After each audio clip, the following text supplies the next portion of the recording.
Hey guys, how you doing? Welcome to the show. This is Tell Me I'm Wrong, episode number 4. This is A-Bomb along with Canuck and our good friend ADHD. His channel is ADHD Additive, and why don't you introduce yourself? Hey, it's ADHD Additive here. I have a Minecraft primarily channel, but I also post some Black Ops clips and some other random games that I decide to play, so make sure to come and check me out. Yeah, guys, we're going to provide a link in the description as usual, but it's great to have a Minecraft guest today because we've got a couple of Minecraft Tell Me I'm Wrongs. Absolutely. So we might as well get right into this thing. Before you start though, A-Bomb, I just want to let everybody know that again, we can be referencing the gameplay. We always provide this for you guys. Again, if you don't know, if you haven't seen the other episodes, we do this so you don't have to look at our ugly faces and instead enjoy maybe learning something with the gameplay in the background. Very ugly faces. Hey, come on now. Take it down a notch. Yeah, it's not the most beautiful thing. Alright, so, speaking of Minecraft, tell me I'm wrong, but there are a lot of gamers out there that don't really get Minecraft, me being one of them. So, how don't you get it? Just to me, when I see Minecraft, and again, this is coming from somebody who has like attempted it for probably like 15 minutes, and the only thing that I recall from the game is basically spooging over and over and over again at the screen as blocks disappear. Yes, that sounds like my first time playing it. I played it the first half an hour I played it.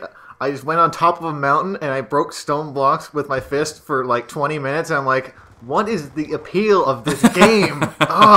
It's really crazy how big Minecraft has become. Oh yeah, huge. In the world of YouTube, basically the community's been like separated. There's been a lot of Call of Duty commentators that simply moved to the world of Minecraft. The channel completely changed, and they went huge. Sea Nanners is one of them. Yeah, absolutely. Really? I wasn't even aware of that. See, like now, I am the ignorant one in this discussion when it comes to Minecraft. Now, don't get me wrong. I know a little bit about it. I know that there's the creative process, the the collecting resources, and I get all that.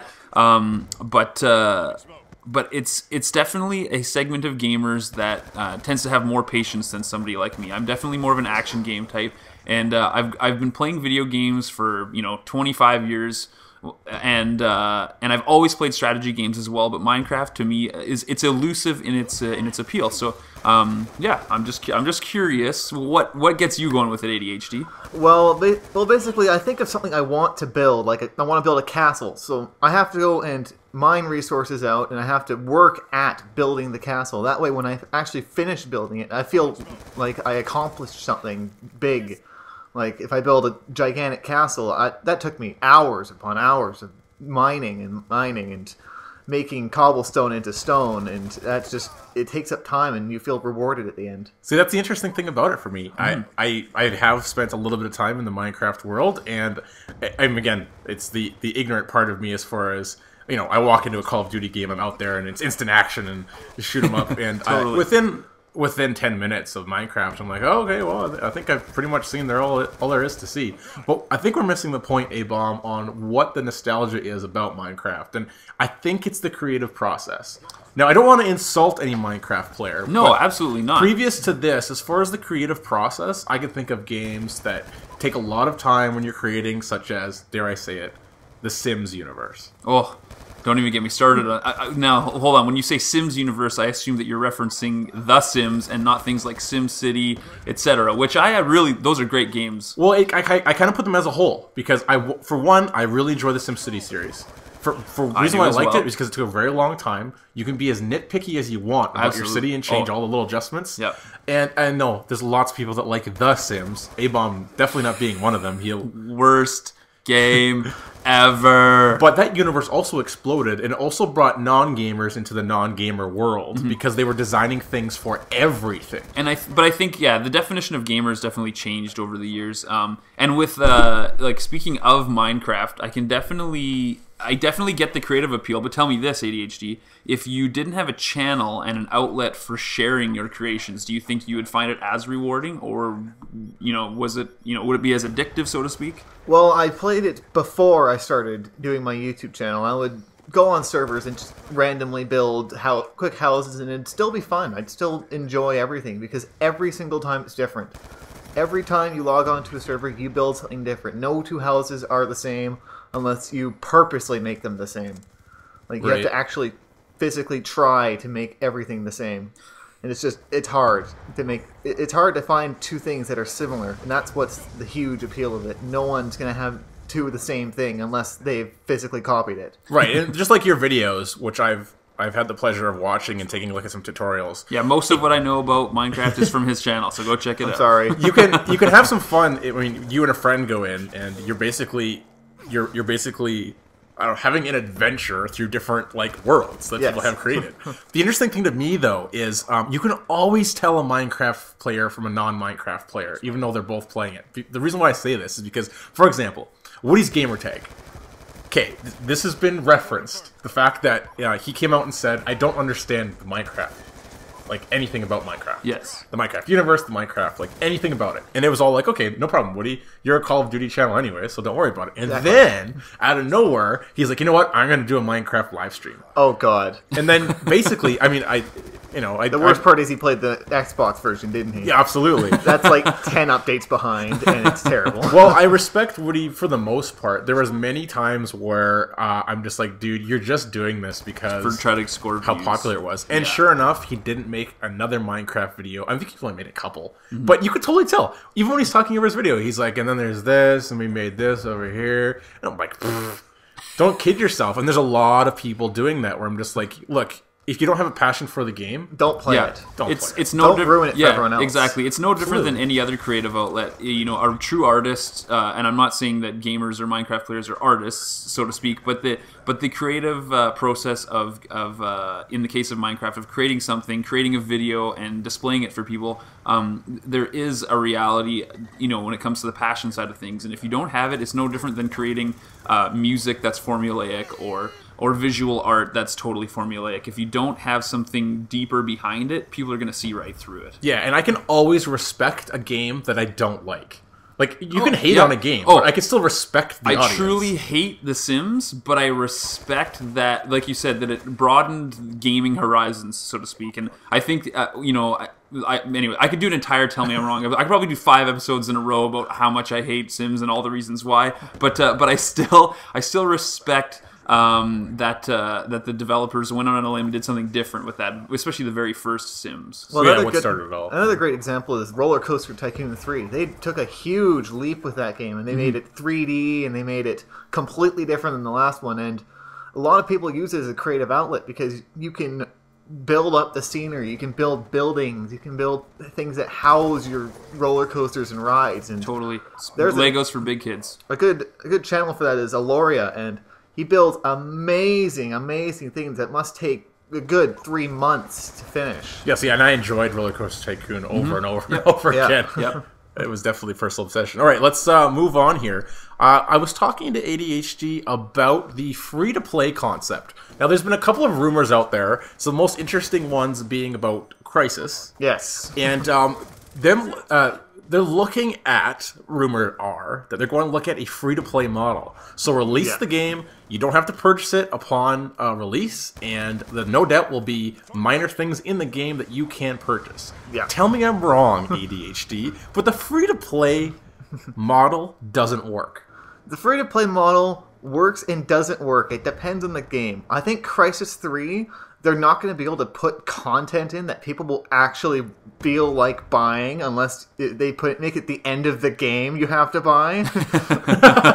which if they do that, I seriously will boycott them to no end. But games like Mech Warrior Online, that game's free to play, and everyone plays that. It's an awesome game, and basically what you buy is you can buy like extra. You can buy this time that makes it so that you earn double the points for everything, which is extremely useful. And you can buy mechs, and you can buy this, like and more that. armaments and whatnot. But wouldn't you say that it's a very, very risky business model to base your game on? Because I've seen more than enough failures in the free-to-play model. It is a very risky model, but it's also a model that if you can pull it off, you will get popular to no end. Like Combat Arms, that is a huge first-person shooter that is free to play. That's true. Well, Played that, yeah. And I find it annoying to no end, but I'm just going to jump in here. So with the free-to-play model, again, I think it always comes down to content. What content is offered for free and what content is paid for. And what you can make exactly, pay for. yeah. It's a very difficult balance, but I agree. It's a risky model, but and we've also seen a few companies, I can't think of any examples off the top of my head right now, but there's a few companies that released a game that was not intended to be free-to-play. It didn't do very well, and rather than kind of like resetting, so to speak, and just coming out and admitting the issue, they're like, "Oh, well, we'll just go to a free-to-play model, and we'll see what we can manage with it." And you have to have it planned out from the beginning, and you have to have the right content available at the beginning to get people hooked. I will say it works for apps. Yes. The explosion of the App Store, the iPods and the iPhones. There's a couple of apps, and I'm guilty of a couple where I'm like, you know what? I will pay for that skeleton character model. Oh my gosh, this is changing. $2.99? Oh, that's a great deal. It's worth it. But I also believe that the model works on an app because you're looking at a $2 to $3 purchase for really solid games. Oh yeah, and so you don't feel bad. Cents, like you're like, whatever. Yeah, totally. It's exactly like DLC. I mean, you'll pay for a game and then pay for DLC. I mean, if that's what Crysis did, they basically just made DLC and that's what you paid for, it would do fine. Right. There would be no problems with it. I hope you guys enjoyed that hard point. I just wanted to explain this next gameplay coming up. This is literally two of these gameplays here. Basically, I call this my defense bitch class. This is the light machine gun with target finder. And again, I understand that it's like, oh my gosh, you're such a noob with the light machine gun target finder. I do kick ass in this round. If you want to just do really well in defense, feel free to give it a whirl. I judge nobody. It doesn't work on PC. It doesn't work on PC. The key here with classes like this, again, and everyone will complain about it being new, is using the class the way it's intended to be used, and that isn't a defensive posture. So call it for what it is. For sure. All right, let's keep moving on here because we've got Mr. ADHD with us today. A known PC nerd. PC nerd. Now, before I get into this, I just want to specify that the PS3 was my first console that I ever purchased. Before that, I was an avid PC gamer. 100% PC. A-bomb with you. But the creative process, for example, video editing and image editing, over the last couple of years, I have become a Mac-only type of user. And I think A-bomb, you as well. Oh yeah, my computing history, about, I guess I've been a Mac user exclusively for nearly 5 years now. Including phones. Yeah, yes. Well, that's more recent. I mean, phones, whatever. But as far as the computing experience goes, I've been a Mac user for close to 5 years now, and I don't ever see myself going back. There's definitely a lot of things I disagree with Mac and the way Apple operates. Vis-a-vis iTunes and the way they deliver content, things like that really frustrate me. But as far as a consumer experience goes, when I buy my Mac and I use my Mac and all the software on it, the experience has just been, frankly, a breath of fresh air, and one that unless I can't see PCs catching up, unless like a third-party manufacturer really takes over and comes up with a new incredible OS and makes it amenable again. But yeah, tell me I'm wrong. Macs win on the personal computing side of things. I have to completely disagree. Shocker! Yeah, big shocker alert. I don't agree with that. Well, because now Windows has Windows 8. Windows 8 has been extremely streamlined, and it's competing with the streamlined of Mac now. So you're saying you like tiles? Tiles everywhere? No. Bring me more tiles? I like squares. I'm saying I hate Windows 8 with a passion because I'm an avid Windows user, and I know what I'm doing with Windows. Yeah, but if someone were to just jump into Windows, I'd say Windows 8 would be perfect for them because it does lock down a few options, but at the same time, it's a lot more streamlined. It's way more user-friendly. Like, anyone can pick it up and use it now. And I will say the only reason why they had to do that was because how Mac was taking the first users away from I have Windows. to agree with you there. The first users, Mac was totally just like, oh, hey, we'll do this for you, we'll do this for you, we'll do this for you. And Windows is like, you can figure it out. Yeah. It's smart, right?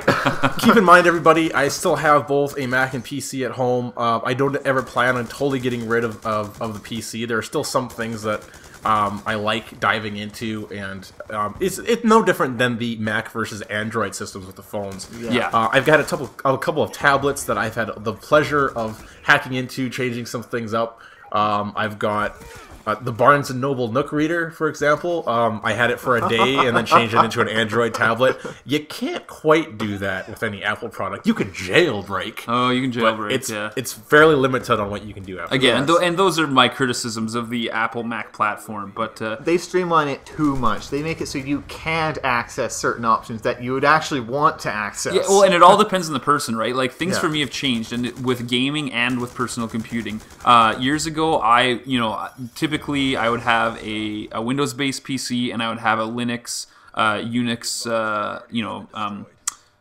half of my hard drive, and I'd run like Ubuntu or Red Hat, something along those lines. But I was a major PC nerd back in the day, and things have changed for me over the years. There's less time for hacking and slashing when it comes to PC, and same thing with my gaming. I used to run a lot of different mods on my PC. Like I'd modify my video cards and whatnot, and overclock and all that sort of stuff. And now I just don't have the time or the patience for any of it. So I bought a console. I can't wait for the next generation of consoles because obviously the ones that we're using right now are getting old and sad. But generally the gaming experience is just so simple that I appreciate that now in life. Look at that final kill cam bitch clap. Right in the balls. No hope. Love it. I will say that there's definitely a huge piece of me that misses specific PC titles. I hate the fact that I have to wait a year and a half for anything to come out on Mac. Well, yeah, anything Just basically about. to come out. But for example, like the Total War series, have to wait a year and a half for them to remake it for Mac. I've always been addicted to that as a PC gamer. But I will say this. But on the bright side, you wait that long and you put it in and it works. And it works. Yes. I will say this. I'm extremely excited to see what Steam can bring with their Steam box coming Yes. out. Because Yeah. that will basically allow for... That will basically kill the console market completely. If it's flawless, it will completely kill the console market if it's entirely. supported properly as well, Yeah. based Yeah. on titles. Yeah. The cool thing about the Steam box is they're going to be able to make titles specifically for it. Exactly, yeah, and I think that's the... I mean, to be honest, I was really shocked that neither Sony nor Microsoft, especially considering Microsoft's background in the PC market, I was really surprised that with the previous generation of consoles that they didn't come up with basic and truly functional mouse and keyboard support. Yeah, I know. They do quote-unquote work. For PS3. For PS3, but it doesn't work in every game. It doesn't work not well. supported. And it's not truly supported. Yeah, you can plug in some USB peripherals, but it doesn't really work. And until consoles deliver that type of input consistently, there's so many games out there that you can't really put on a console. Yeah. And I'm hoping that's where the Steam box will fill in for people like me that enjoy the simplicity of the console experience, but are missing things like RTS games and even RPGs, which I think play better on PCs. They really do. Versus a console input Excluding experience. Dragon Age. Yeah, there are exceptions because a lot of developers have done a good job of Streamlining. of moving to consoles and making it just work. But as far as getting the best experience with strategy games and RPGs and whatnot, Strategies just don't work on consoles. They do not work, exactly. Look at StarCraft on the and N64. it's just horrendous. And things like Civ games on consoles, again, it's just no. It feels weird too. Yeah, though. it's just so awkward. And I downloaded a demo of that RTS on my on my console. And it just felt weird sitting on the couch looking at your television with that. The whole I can use a mouse and keyboard, but this is not right. It's not right, exactly. And I don't understand why they haven't done that. Because I could name 10 friends right now that are the same as me and Canuck, grew up playing on PC and just have never been able to convert. And I still to this day, having played on a console for 5-6 years now, still struggle with using analog sticks and my thumbs for a first-person shooter. And some people struggle with it 10 times more than I do. So if they just, and yes, you can tell me there's aftermarket things like Rocket Fish. They make those mouse peripherals, but they don't work as well. They just simply do not. I've seen them all in action. I've tried out a few, and it's just they need to support it in a better way on the next console iteration. Yeah, the Steam box is going to be pretty innovative. You can they say they're going to be able to plug in a mouse and keyboard, or you can have your controller. It's basically going to be a computer. Yep. That you can actually upgrade them too. You can get different versions, and you can just put in different things, and the OS that they have will work. And supposedly it's going to also be incorporated into the PC online. So those people that way, Call of Duty, like right now, Call of Duty is freaking dead. Like the most people I've ever seen in the Team Deathmatch playlist is 1,000. Wow, on PC. Yeah, and it's just, and that's understandable. I mean, Call of Duty truly is the first, like, It's I would say first, the epic console franchise. There's been other really, excellent console franchises. Halo, going over to Xbox exactly. Specifically. But as far as like the number of players goes and the year-over-year sales for Call of Duty, which yes, there's a lot of people that are like, there's a lot of things about Call of Duty that sucks, and I 100% agree. But unfortunately, even with all their problems, it's still just better than the competition. Unfortunately, it's very unfortunate. I mean, the only other multiplayer thing I can think of is Battlefield 3. That's the only other first-person shooter I can think of at this moment. What do you mean? Doesn't Far Cry have millions of people playing its fantastic online service Didn't right it now? die? Oh, sadly, yeah, that was quick. Oh, AK with the pistol finish.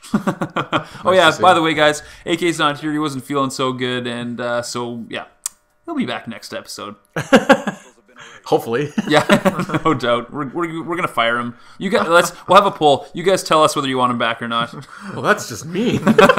Okay, so the people will speak for him. In keeping with Tell Me I'm Wrong goodness, we always end with a food topic. And talking about food, there's been some very interesting conversations I've had the pleasure of,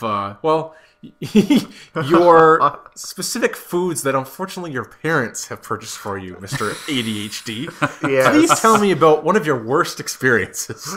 It is a product that copies Hamburger Helper, which is fantastic, by the way. I love Hamburger Helper. Although, to be fair, Hamburger Helper would still be considered on the low end of the food scale. Yes, I have to agree there. Yes. So despite its deliciousness. Someone made a no-name brand. It's a yellow no-name brand called Hamburger Harmony.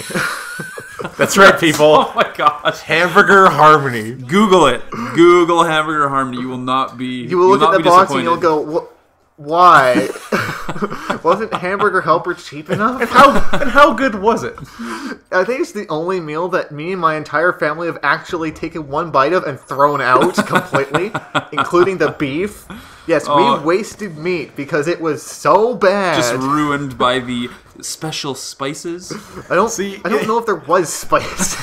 In the world of cheap food, and I'm talking about, like the craft dinner world. Yeah, in the world of no-name brands, even there's just some rules that need to be applied. Yeah. For example, if you're sitting there and you've already made the decision, we're having macaroni and cheese this evening. You don't go down to the store and buy the yellow box marked mac and cheese. Well, actually, the PC brand is actually decent. The white cheese one is actually pretty good. It'll never hit the true KD. No, exactly. Yeah, and there's. I mean, I was truly shocked. Oh, I shouldn't say shocked, but I was very surprised that there's a Hamburger Helper knockoff. And the fact, like the name Hamburger Harmony. How marketable is the name Hamburger Harmony? Like that just sounds wrong right to begin with. Like Hamburger Helper, I get that. People want something simple. They want assistance in the kitchen. But Hamburger Harmony, what? It should have never happened. No, absolutely not. That choice should have never Hamburger been made. Helper is like $1.20. If you can't. If you can afford the beef for it, you can afford the Hamburger Helper itself. Exactly. For example, quick quiz for you guys. So you're out of ketchup. You go down to the store, and you've got 3 options. Oh, there's nothing worse. Oh, we could do a whole episode on this. No-name ketchup? Give me a freaking break. It is Heinz or nothing. 100% Heinz or nothing. Like, I think about random times I've had no-name Dude, the brand ketchup water? Oh, it's the worst. And like Heinz has this perfect blend of the spices and the sweetness, and I totally didn't think we were going to talk about Heinz. We'll have to do another Tell Me I'm Wrong about it. But like the market share that Heinz has over every other one of their competitors is just shocking. And it's because it's just so much. I don't think it is shocking, to be honest. Yeah, well, yeah. When you consider the taste of Heinz versus all their competitors, it's amazing how much better it is, and therefore the market share is that much bigger. Like it is just. Oh, like whenever I'm at a barbecue and somebody has no-name ketchup on the table, I'm immediately like, worst barbecue ever. Yeah, you don't deserve to live. No. What is this? And they're like, oh, I got her on sale. I think that's really. I never would have guessed. Have either of you had no-name Spam?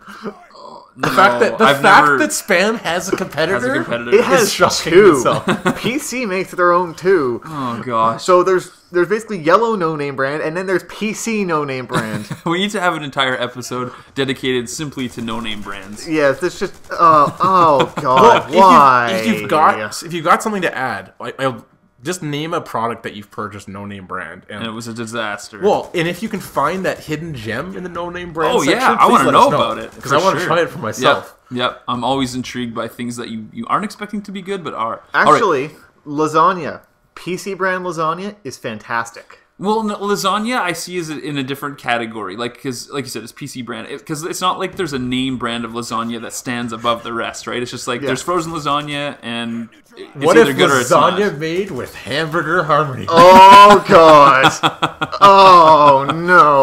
And instead of the beef, they use no name spam. You know what we need to start doing is when we have these the food rants and we come across a good one, we need to have like a follow up video where everyone has to like down a certain amount of it in a certain amount of Yes, time. I agree. I will be here for that. We'll see who pukes it up first. Okay, be prepared for another guest appearance by Mr. Yes, ADHD. absolutely. And he'll be bringing the hamburger harmony with him. I don't know if I can. I might have to special order that. And if I have to spend more than $1, I'm not doing it.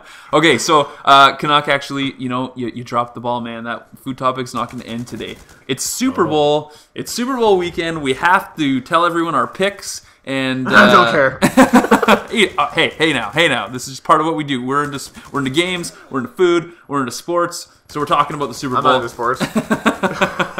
You're a guest. It doesn't matter what you think. My pick is the Doritos commercial. The Doritos. No, that's not a pick. No. It's not? No. Even though that 90% of the Canadians watching the Super Bowl will be for the Super Bowl. Just so wrong and really so for the sad. commercials, not the Super. No. So honest pick. Honest pick for me will be 49ers. Yeah, and I'm also picking 49ers. I think it's going to be a very close game. I'm calling it a 4 point. Really? 4 points or less, yeah, for the Niners. But I do think that with Kaepernick, as much as I hate him for crushing my Packers, he's got something going on, and their defense has been outstanding all year. And people talk about the Ravens defense a lot, and that's understandable because they're outstanding as well. But the Niners, from top to bottom, I think they're going to take it this year. Yeah, I really think that's the way it is, but I don't know it's going to be that close. You think they're going to go away with it? Well, not like 30 points, but I wouldn't be shocked to see a 14-point spread.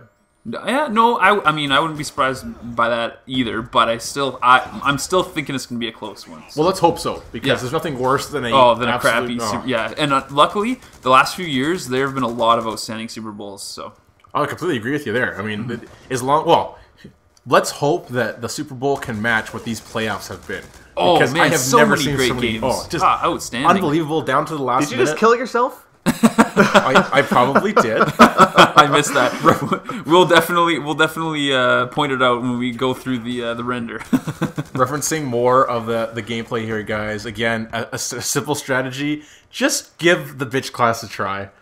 The best part. You're gonna have to do a video specifically on this now. The best part about the bitch class is listening to people on the other end, especially when you plant yourself and you have a long line of sight. Just one person after another, just being like, "He got me again! It's a machine. I hate that guy." And yeah, as far as target finder is concerned, it's the best way to be complete.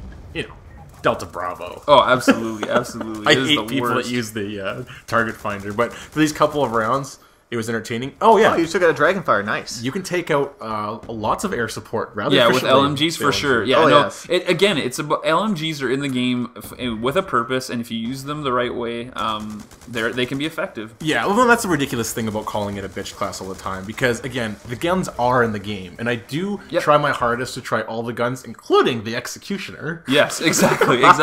And I will say this, despite many criticisms of Black Ops 2, people always complain about overpowered weapons in every single shooter. Every SMG. Yeah, every single... the SMGs, I still don't even really have an issue with them. I hardly even use them. I still, in this game, I've tended to be a bit more... I shouldn't say that. I'm easily half and half SMG AR. Depends on the map, depends on what I'm doing in the round. Like my I just role. can't handle some shotgun range that people have on the completely maxed out. Right. There's two shotguns where I'm like, okay, I'm literally 50 yards away. How often is that happening? Like, it's not like it's this incessant, constant, what the heck is with that weapon? So, and ever since they nerfed a little bit of, as you can see me using it here, the PDW, after those first couple of weeks, I will say that... I agree. At the beginning, it was outrageous. I truly don't hate a specific weapon. The MC... MSMC? Yes, MSMC is still completely overpowered. You think so? I can be standing close range with a shotgun, and I will be gunned down first, even though I shot first. And I would say in that case, it's probably more of a lag problem, which I think most people have experienced with Black Yeah, Ops Well, 2. that true. will be the story of Black Ops 2. Yep, Forever absolutely. until the end of time. Exactly. If Infinity Ward comes out and we yet again see another Modern Warfare, let's just hope that doesn't have the same lag compensation issues. Because if Treyarch's not owning up to one thing, it's definitely how terrible the lag compensation is. Oh, I know, God, dude. it's terrible. Yeah, and they've always been pretty good at responding to the community, but this has just been ignored, and it is infinitely infuriating. I have that's for actually sure. selected on the PC. You can select how good your connectivity is. Yeah, I and selected on the max consoles as one, well. Yep. and I still lag in the Yep. game. Yep. Well, people think it's a combination of the matchmaking.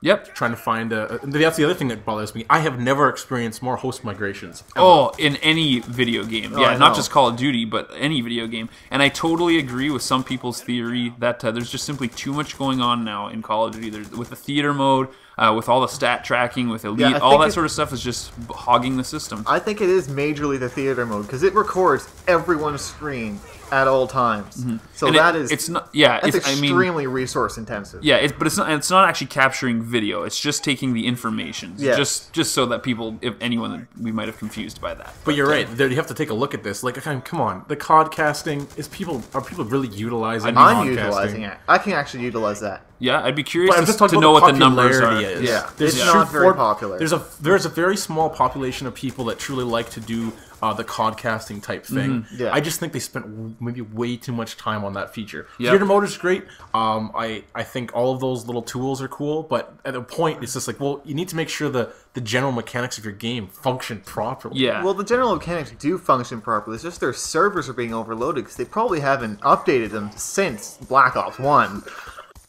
Yeah, and like again, everyone's talked about the need for servers, from Activision for Call of Duty, and I don't even think they necessarily need standalone servers, dedicated servers for the gaming itself. But if they want to support things like codcasting, if they want to support things like competitive gaming, they do need to have an isolated, dedicated network specifically for those things, because I don't think that the common player and the common user is taking advantage of those. So. Oh man, I agree with that completely. If Yeah. you're gonna do league play and all that kind of stuff, dedicated servers. Yeah, exactly. Oh, Why yes. bother making it this ongoing? And how well has theater mode worked in Black Ops 2? Horribly. Horribly. It's so broken. Like Black Ops 1 did a 10 times better job, and it was the first time they'd ever done it. Modern Warfare 3, same thing. It's not even an Infinity Ward feature, and they killed it. So, anyways. That's a long episode. Thank you guys so much for tuning in and listening. This brings us to the end. We have a very special guest next weekend as well. And yeah, that's it. Thanks a lot for joining us, guys. I'm out. I am out too. And thanks again to ADHD for joining us. All right, guys, have a great week. We'll talk to you soon.